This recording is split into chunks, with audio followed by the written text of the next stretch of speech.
Hello friends, സംസാരിക്കുന്നത് Nasif Ahmed, consultant psychologist ആണ്.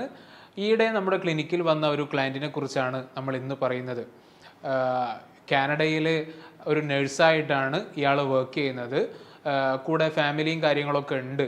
അപ്പോൾ വന്നിട്ട് പറയുന്ന പ്രശ്നങ്ങൾ എന്താണെന്ന് വെച്ചാൽ, ഈയിടെയായിട്ട് വൈഫുമായിട്ട് വല്ലാതെ ദേഷ്യം പിടിച്ചു പോകുന്നുണ്ട്, ഒന്നും കയ്യിൽ നിൽക്കുന്നില്ല, പെട്ടെന്ന് കൺട്രോൾ പോയിട്ട് വല്ലാതെ ചൂടാകുന്നുണ്ട്.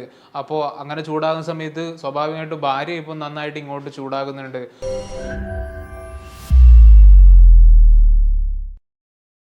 ഹലോ ഫ്രണ്ട്സ്, സംസാരിക്കുന്നത് നാസിഫ് അഹമ്മദ്, കൺസൾട്ടൻറ്റ് സൈക്കോളജിസ്റ്റ് ആണ്.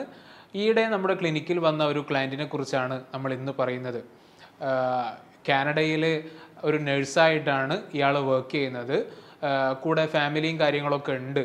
അപ്പോൾ വന്നിട്ട് പറയുന്ന പ്രശ്നങ്ങൾ എന്താണെന്ന് വെച്ചാൽ, ഈയിടെയായിട്ട് വൈഫുമായിട്ട് വല്ലാതെ ദേഷ്യം പിടിച്ചു പോകുന്നുണ്ട്, ഒന്നും കയ്യിൽ നിൽക്കുന്നില്ല, പെട്ടെന്ന് കൺട്രോൾ പോയിട്ട് വല്ലാതെ ചൂടാകുന്നുണ്ട്.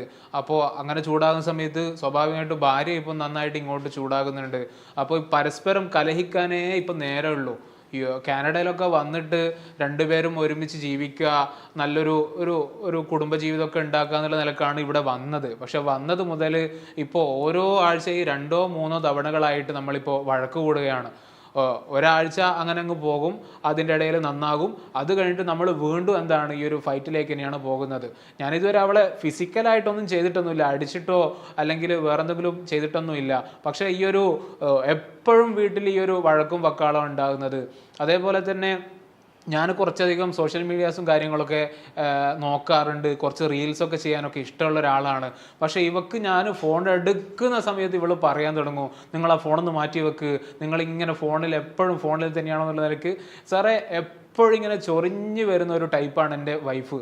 അപ്പോൾ ഈ ഒരു പറയൽ, ഈ വീണ്ടും ഇങ്ങനെ പറയുന്ന സമയത്ത് എനിക്ക് വല്ലാത്ത ദേഷ്യം വരെ. ഞാൻ നന്നായിട്ട് അവളോട് കയർത്ത് സംസാരിക്കുകയാണ് ചെയ്യുക. അപ്പോൾ അത് കഴിഞ്ഞാൽ പിന്നെ അവൾ കുറച്ച് ദിവസത്തേക്ക് മിണ്ടില്ല, അവൾ ഒന്നും സംസാരിക്കുന്നുണ്ടാവില്ല. പക്ഷേ സാർ, എനിക്ക് അവളോട് യാതൊരു തരത്തിലുള്ള പ്രശ്നങ്ങളും എനിക്കില്ല. എനിക്ക് അവളെ ഇഷ്ടമാണ്. എൻ്റെ കാര്യങ്ങളൊക്കെ കംപ്ലീറ്റ് ആയിട്ട് അവളാണ് ചെയ്തു തരുന്നത്. അവളുണ്ടാക്കുന്ന ഫുഡ് എന്നൊക്കെ വെച്ചാൽ സൂപ്പർ ഫുഡാണ് അവൾ ഉണ്ടാക്കുന്നത്. എനിക്ക് അവളില്ലാതെ ഒരിക്കലും എനിക്ക് ജീവിക്കാൻ പറ്റൂല. രാത്രി കിടക്കുന്ന സമയത്തൊക്കെ അവളില്ലെങ്കിൽ എനിക്ക് ഉറക്ക് തന്നെ വരില്ല. ആ നിലക്ക് ഞങ്ങൾ രണ്ടുപേരും നല്ല ഇഷ്ടത്തിലൊക്കെ ആണ്.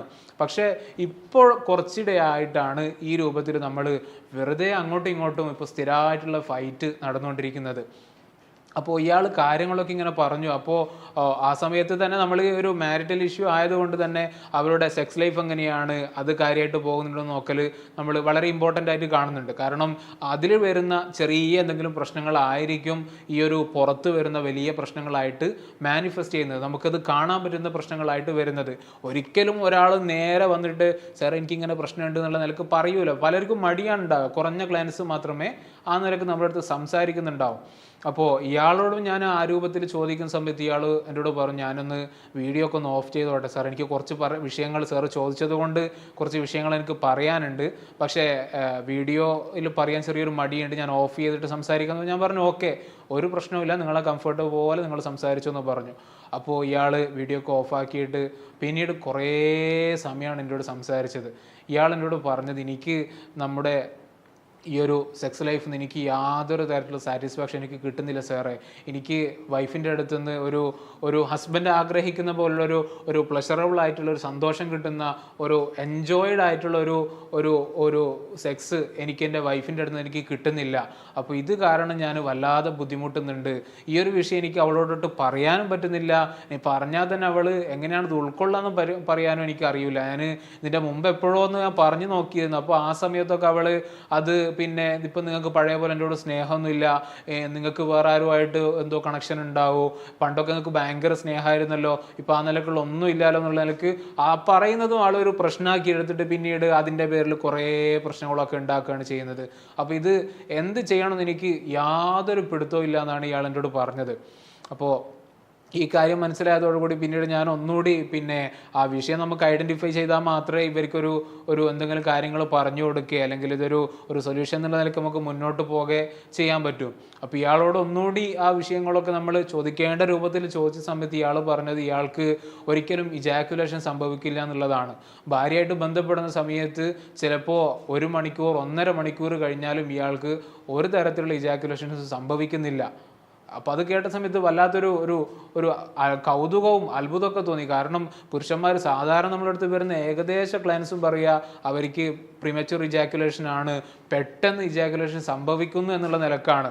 കുറഞ്ഞ ആളുകൾ മാത്രമേ ഇത്തരത്തിലുള്ള പ്രൊലോങ്ഡ് ആയിട്ടുള്ള സമയത്ത് വരെ ഇജാക്കുലേഷൻ നടക്കുന്നില്ല എന്നുള്ള പരാതിയായിട്ട് വരാറുള്ളൂ. അപ്പോൾ ഇയാളാണ് ആ നിലക്ക് ഇപ്പോൾ 1 മണിക്കൂർ 1.5 മണിക്കൂർ കഴിഞ്ഞാലും എനിക്ക് ഇജാക്കുലേഷൻ സംഭവിക്കുന്നില്ല എന്നുള്ള നിലക്ക് സംസാരിക്കുന്നത്. അപ്പോൾ അത് ഒന്നുകൂടി ഇയാളോട് ചോദിച്ച സമയത്താണ് ഇയാൾ പറയുന്നത്, എനിക്ക് അങ്ങനെ അവളോട് ബന്ധപ്പെടുന്നതിൽ എനിക്ക് അങ്ങനെ വലിയൊരു താല്പര്യമോ അങ്ങനെയൊന്നും ഇല്ല. സത്യം പറഞ്ഞാൽ എനിക്ക് പിന്നെ ഒരു തരത്തിലുള്ള ഒരു വെറുപ്പ്, ഒരു ചെറിയൊരു അവേർഷൻ ഇപ്പോൾ വല്ലാതായിട്ട് വരുന്നുണ്ട് സാറേ എന്ന് പറഞ്ഞു. അപ്പോൾ ഞാൻ ചോദിച്ചു, അത് വേറെ എന്തെങ്കിലും വിഷയം ഉണ്ടോ നിങ്ങൾക്ക്? പിന്നെ പണ്ടേതെങ്കിലും സ്ത്രീകളുടെ അടുത്ത് നിങ്ങൾ വല്ലാത്തൊരു ഇത്തരത്തിലുള്ള അവേഴ്സീവായിട്ട് എന്തെങ്കിലും ഫീൽ ചെയ്തിട്ടുണ്ടോ, അല്ലെങ്കിൽ പിന്നെ അങ്ങനത്തെ സിറ്റുവേഷൻസ് ഒക്കെ ഉണ്ടായിട്ടുണ്ടോ എന്ന് ചോദിച്ച സമയത്ത് ഇയാൾ പറഞ്ഞു, സാറേ പ്രശ്നം എന്താണെന്ന് പറഞ്ഞാൽ അവളുടെ വായ നാറ്റല്ല, മറിച്ച് അവൾക്ക് ഒരു ഗ്യാസിൻ്റെ ഒരു പ്രശ്നമുണ്ട്. അപ്പോൾ അവൾ ബ്രീത്ത് ചെയ്യുന്ന സമയത്തൊക്കെ ഈ ഗ്യാസ് ഒരു വല്ലാത്തൊരു ബാഡ് ഓർഡർ ഉള്ളൊരു ദുർഗന്ധമുള്ളൊരു ഗ്യാസാണ് പുറത്ത് വരിക. അപ്പോൾ മണം വരുന്ന സമയത്ത് തന്നെ എനിക്ക് വല്ലാത്ത ബുദ്ധിമുട്ടാണ്. അപ്പോൾ ആ സമയത്ത് എനിക്കൊരു ഒരു വെറുപ്പ് അല്ലെങ്കിൽ ഒരു താല്പര്യമില്ലായ്മ ഉണ്ടാകുന്നുണ്ട്. പക്ഷെ അത് സഹിച്ചിട്ടാണ് ഞാനത് പലപ്പോഴും ചെയ്യുക. അപ്പോൾ സെക്സിൻ്റെ സമയത്തൊക്കെ അത്രത്തോളം ഇൻറ്റിമേറ്റ് ആയിട്ട് പെരുമാറുന്ന സമയമായിരിക്കും ഉണ്ടാകുക. അപ്പോൾ അങ്ങനെയുള്ള സമയത്തൊക്കെ ഇത് ഇടയ്ക്കിടയ്ക്ക് ദുർഗന്ധം വരുന്ന സമയത്ത് എനിക്ക് ഇതൊന്നും മതിയാക്കിയിട്ട് പോയാൽ മതി എന്നുള്ള നിലക്കായിരിക്കും ഉണ്ടാകുക. പിന്നെ അവൾക്ക് വേണ്ടിയിട്ട് മാത്രമാണ് ഞാനവിടെ നിൽക്കുന്നുണ്ടാകുക. അപ്പോൾ ഇതുകൊണ്ട് തന്നെ എനിക്ക് അതിൽ യാതൊരു തരത്തിലുള്ള എൻജോയ്മെൻറ്റ് എനിക്ക് കിട്ടുന്നില്ല. അവൾക്ക് സാറ്റിസ്ഫാക്ഷനും ഓർഗാസവും കാര്യങ്ങളൊക്കെ ഉണ്ടാകുന്നുണ്ട്. പക്ഷേ എനിക്ക് പിന്നീട് സെക്സ് കഴിഞ്ഞിട്ട് ഞാൻ തന്നെ സ്വന്തമായിട്ട് പലപ്പോഴും ഞാൻ തന്നെ മസ്റ്റർബേറ്റ് ചെയ്തിട്ടാണ് എനിക്ക് ആ ഒരു ചെറിയൊരു പ്ലഷറെങ്കിലും കിട്ടുന്നുള്ളത്. എനിക്കൊരിക്കലും അവരുടെ നിന്ന് കിട്ടുന്നില്ല. പിന്നെ അതേപോലെ തന്നെ സാറേ, ഇവർ രാത്രി ഭക്ഷണമൊക്കെ കഴിഞ്ഞ് അടുക്കളയുള്ള കാര്യങ്ങളൊക്കെ കഴിഞ്ഞിട്ട് വരുന്ന സമയത്ത് ചിലപ്പോൾ വല്ലാത്ത ഈ ഉള്ളിയുടെ മണം, അതൊന്നും എനിക്ക് തീരെ പിടിക്കാത്ത ഗന്ധങ്ങളാണ്, മണങ്ങളാണ്. അപ്പോൾ അല്ലെങ്കിൽ ഭക്ഷണം കഴിച്ചിട്ട് അതിൻ്റെ മണോ, അതിലും ഈ ഉള്ളി വെളുത്തുള്ളിയുടെ മണങ്ങളൊക്കെ ഉണ്ട്. ഇതൊക്കെ എനിക്ക് തീരെ പറ്റാത്ത സ്മെല്ലാണ്. അപ്പോൾ ഈ ഒരു സ്മെല്ലൊക്കെ അവരുടെ നിന്ന് ഉണ്ടാകുന്ന സമയത്ത് എനിക്ക് വല്ലാത്തൊരു വെറുപ്പാണ്. അപ്പോൾ ആ ഒരു വെറുപ്പ് ഇപ്പോൾ കുറച്ചായിട്ട് ഇങ്ങനെ കൂടി വരികയാണ്. അപ്പോൾ എനിക്ക് കാര്യങ്ങളൊക്കെ ഏകദേശം അത് പറഞ്ഞ സമയത്തൊക്കെ എനിക്ക് മനസ്സിലായിട്ടുണ്ടായിരുന്നു. നമ്മൾ സെക്സ് തെറാപ്പിയിലൊക്കെ പഠിക്കുന്ന ഒരു വിഷയമാണിത്, ഈ സെക്ഷൽ അവേർഷൻ്റെ കാരണങ്ങൾ. ഇതിന് പല കാരണങ്ങളുണ്ടാകും. ഇപ്പോൾ ഈയൊരു വ്യക്തിയുടെ കേസിൽ സംഭവിച്ചത് അവർക്ക് ഈ ഒരു ദുർഗന്ധം, ഈ ഗ്യാസിൻ്റെ പ്രശ്നം, അതേപോലെ തന്നെ ചിലപ്പോൾ ഈ ഡ്രസ്സിലുണ്ടാകുന്ന ദുർഗന്ധങ്ങൾ, അതായത് അടുക്കളയിൽ പോയിട്ട് പണിയും കഴിഞ്ഞിട്ട് നേരെ ഹസ്ബൻഡിൻ്റെ അടുത്തേക്ക് വരികയാണ് ചെയ്യുന്നത്. ഒരിക്കലും ആ ഒരു സ്ത്രീ ഈ രൂപത്തിൽ ചിന്തിക്കുന്നുണ്ടാവില്ല. പക്ഷേ ഈ ഒരു ഹസ്ബൻഡിന് അത് വല്ലാത്ത പ്രശ്നമാണ് ഉണ്ടാക്കുന്നത്. അയാൾക്ക് ഒരിക്കലും ഈ സെക്സിനോടുള്ള താല്പര്യം തന്നെ ഇയാൾക്ക് പോവുകയാണ് ചെയ്യുന്നത്. അത് കാരണം ഭാര്യയോട് മെല്ലെ അകൽച്ച തോന്നുകയാണ്. പക്ഷേ ഇതെന്തുകൊണ്ടാണ് ഈ ഒരു അകൽച്ച ഉണ്ടാകുന്നുള്ളത് അവർക്ക് മനസ്സിലാകുന്നില്ല. ഞാൻ നേരത്തെ തുടക്കത്തിൽ പറഞ്ഞതുപോലെ ഈ സെക്സ് ലൈഫിൽ ഉണ്ടാകുന്ന ചെറിയ പ്രശ്നമാണിത്.